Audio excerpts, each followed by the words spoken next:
Salvador Dalí i Walt Disney. Aquests dos genis del món imaginari són els protagonistes del documental Dalí and Disney, A Date with Destino.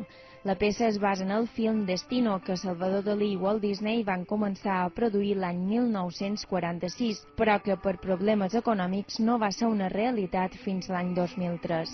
7 anys després de la gran estrena, ara aquest documental vol aprofundir en la pel·lícula que engloba la capacitat imaginativa de dos grans genis. I ells dos ja havien seguit per la premsa, eren molt populars, molt coneguts, havien sigut tots dos portada de Time i se sentien atrets un per l'altre, no?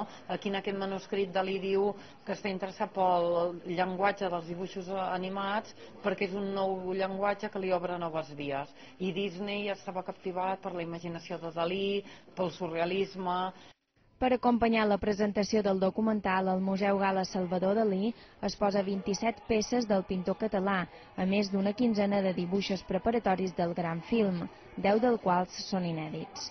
També s'hi poden veure fotografies de Dalí i Disney en les que s'aprecia que, a més de companys de feina, eren bons amics.